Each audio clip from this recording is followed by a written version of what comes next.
Hey everyone, today we're going to be doing a video talking to you about the pistol you see here in front of you, which is the Extar EP9. Now, if you haven't heard of one of these, I don't blame you. They're not terribly common out on the market. There are a ton of videos out there about them, but I feel like they fly under the radar for a lot of people, and I was included in that as well until I think it was earlier this year or towards the end of last year. I went shooting with my friend from up north, GBGuns, and he had the EP9 and the 45 caliber version of this pistol, and he had me shoot it. Now, I had seen these, I had come across them online, I had had customers ask about them when I was working at the gun store.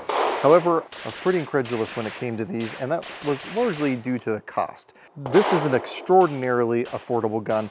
We'll get into that a little bit later, and I should also mention, as you have probably no doubt heard at this point, we are at a range, so there is going to be shooting going on around us.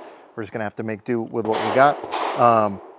But like, you can easily get into one of these sub $500. And generally speaking, if you're looking at a firearm like this, especially a blowback 9mm in that price range, it's usually not going to be a testament to quality.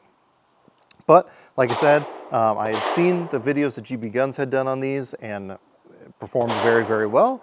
And then I actually shot his, and I was even more impressed after having a chance to shoot one. And then basically through him, they sent me one as well. So I have had no direct contact with the company, but they did send this to me for free to be able to review.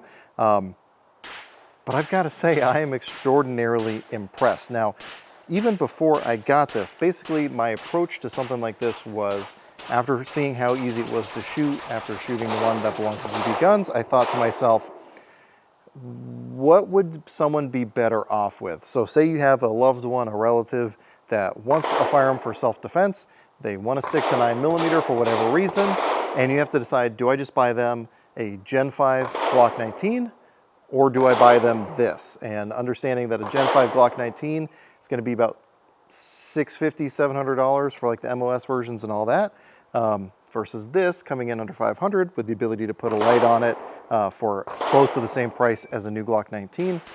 What would you be better off with as a new shooter? So obviously there's a lot of considerations that go into that, but just understand that that was kind of my mindset going into this, of like, why would someone be interested in a gun like this one? Now, let's talk a little bit about the features before we go too in depth into what my experience has been with this thing.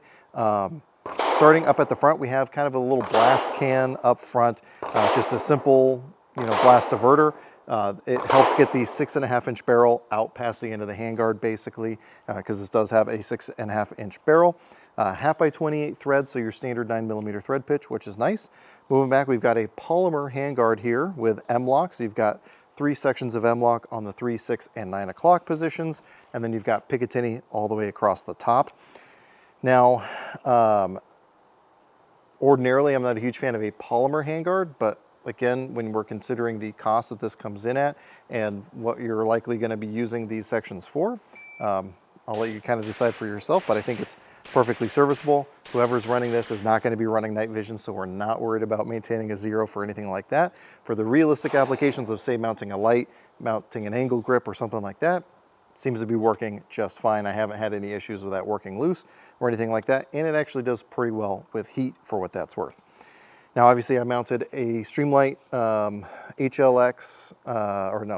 Streamlight ProTac Rail Mount 1 light to this thing just to keep it small and compact, and then I ran the tape switch up top to be activated on top of that Picatinny rail up there. Now, moving back, you have I think a really nice feature with the side charging handle. It is not reversible, so if you are left-handed, you cannot move it to the other side, and it is also non-reciprocating. So while it does go back forward if you're actually manipulating the bolt with it, when it's actually cycling, that thing is not moving. So that is a really nice thing to me. I don't want that thing to be able to get in the way of my grip, especially if I'm doing a magwell grip or something like that. Now, one thing to be aware of with that side charging is if you have any sort of, sorry, bumped the mic there. If you have any sort of QD mounts or anything like that on your optics, that might interfere with your ability to get on that without raking your knuckles against something. So take that into consideration. Behind that, we've got very similar controls to an AR-15. So AR style bolt release. So if I lock it open, I can just hit that ping pong paddle to drop the bolt back forward. Same style mil-spec safety. This is set up for the 90-degree safety. It looks identical to a standard mil-spec safety, so I am assuming you could also drop in any sort of aftermarket one that you want. And then a standard AR-15 style trigger. This is just a standard mil-spec trigger. It is compatible with AR-15 style grips. However, the one that it comes with it from Extar is perfectly serviceable. It's at a nice vertical angle to me, or for me, which is really nice when you are dealing with a shorter gun to have that more vertical grip angle. Now, we are dealing with Glock magazines. It comes with an Extar 18 round magazine. However, it will work with any of the other aftermarket mags. Like this is a KCI, or no, this is a Glock. I have a bunch of KCIs and SGM mags that have all been working 100% with this thing. And then we have a standard location for the magazine release here on the side. Moving back from there, we have a rear takedown lever. The front does not take apart like an AR-15, but this rear pin does allow you to hinge it open. Let's see if I can demonstrate this real quick. So once you get this rear pin out, it basically pushes forward and then just kind of hinges around that front piece to lock it in. Now the bolt is a pure blowback style bolt, so real simple. It is fairly heavy, as you would expect from a, again, full blowback style.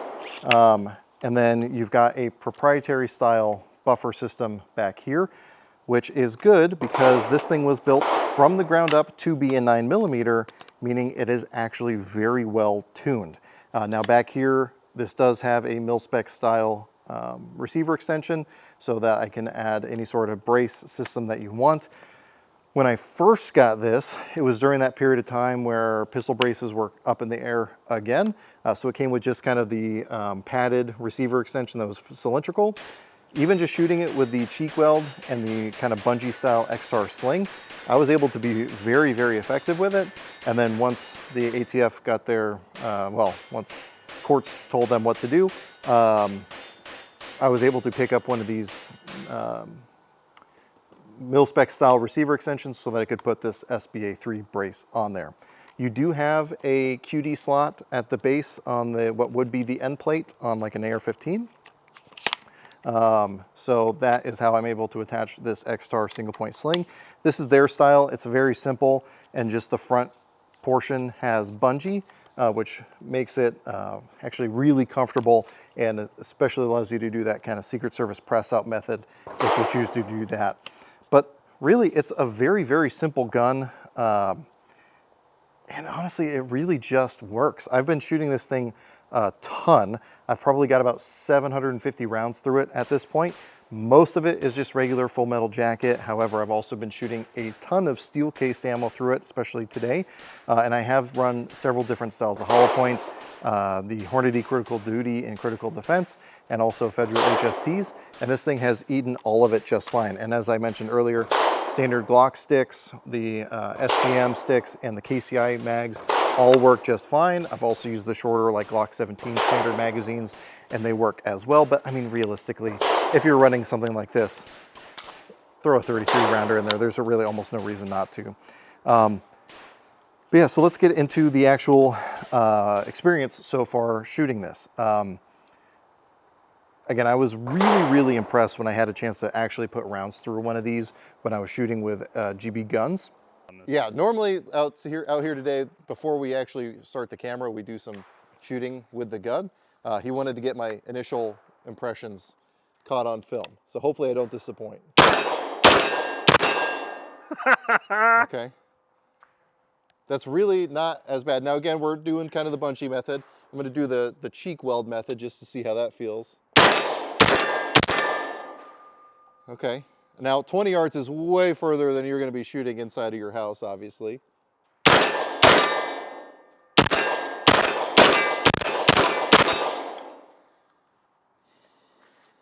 Okay, well, I can understand why he wanted me to actually do the first bit of shooting with this on camera. And the thing that really impressed me is how well it stayed on target. So this is an extremely light gun, you know, without the optic, without the light, with it being a full polymer receiver, this thing is extremely light. And if you've shot a lot of pure blowback 9mm guns, it can be pretty unpleasant with the regular weight of aluminum. You make it even lighter with polymer, and I expected this thing to be a lot punchier. You know, a lot of people, again, when I worked at the gun store, would always come in saying, oh, well, I want to get, you know, my wife or whoever a 9mm AR so it's lighter recoil. And I would always have to explain to them, it's actually going to have more recoil than a 5.56. This is a surprisingly pleasant recoil system, or recoil impulse. Very, very similar in feel to like a CMMG Banshee, which actually has a delay system in there. Now, what I will say is while it's not punchy, it does almost kind of bounce a little bit, and that's because of that reciprocating mass, excuse me. So as it comes back, it kind of rocks up, and then as it rocks back forward, it rocks back down, but it stays on target very, very easily. I was running some bill drills with this thing at 7 yards, and it was no issue whatsoever to keep all my shots in the A zone, pulling that trigger as fast as I could.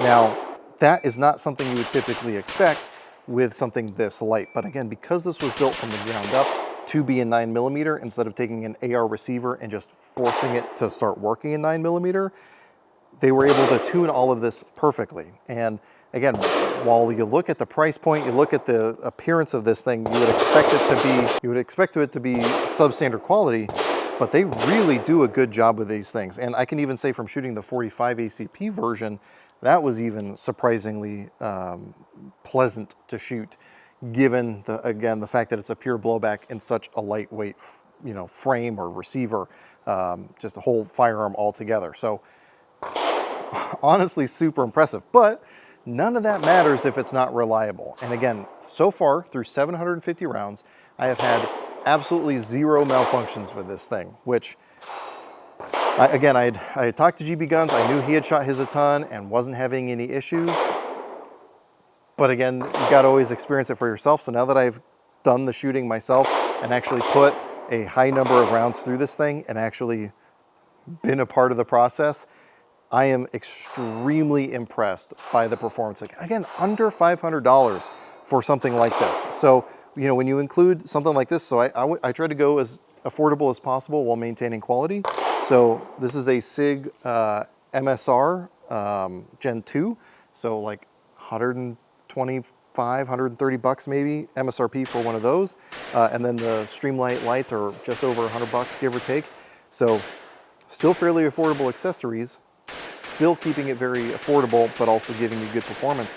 Again, if I had someone who was recoil shy, recoil sensitive, or didn't have a lot of skills, and I handed them this for home protection, they are going to be significantly more effective with that than handing that same novice a pistol and expecting them to be able to perform well with that under stress.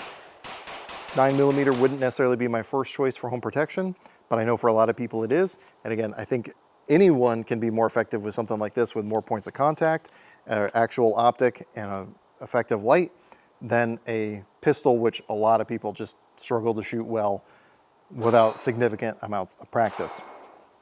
So again, you can kind of determine for yourself what the application is here, but I was really, really impressed by this just overall from a reliability standpoint, a quality standpoint, and again, the price that these are coming in at.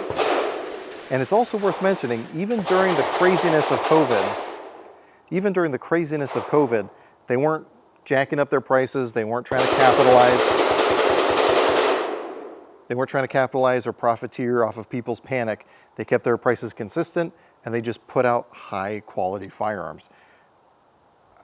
Again, I don't know what else to say besides that, but if you are looking for a very reasonably priced 9mm carbine that can take Glock magazines, the most ubiquitous pistol mags out there on the market, I think you owe it to yourself to actually give these things a shot. Again, I was overly incredulous when I first came across it, but they have definitely made a believer out of me, and I definitely want to try the 45 ACP version because, again, I think that that's just a really cool caliber to be able to get into a package like this. And and just should be a lot of fun in general. But if you guys have experience with one of these, definitely throw those in the comment section down below. I don't want you to just take my word for it. It is also worth mentioning with the GBGuns test, if you've seen his, he always does his what's for dinner test where he shoots like 12 different types of 9mm ammo, going from like 70 grain up to like 150 grain subsonic or something crazy heavy, and everything in between with different bullet shapes and everything else. And it ran everything. So again, look at what other people say, read the comments down below, but definitely worth your consideration. If you have any questions, comments, or concerns, go ahead and throw those in the comment section down below. I'll try to get back to you as quick as I can. I do want to say thanks to my patrons, because while Extar did send this to me for free to be able to do the review, all of the ammo and the mags and everything else that I put on here was paid for directly from contributions over on Patreon. Because of that, we post all of our content over there early. We do live streams. We do like kind of behind the scenes content. We have a Discord server. If any of that stuff sounds interesting to you, or you just want to financially support the channel, definitely follow the links down in the description below. But anyway, with all that being said, as always, I hope you got something out of this video, and I really appreciate you watching.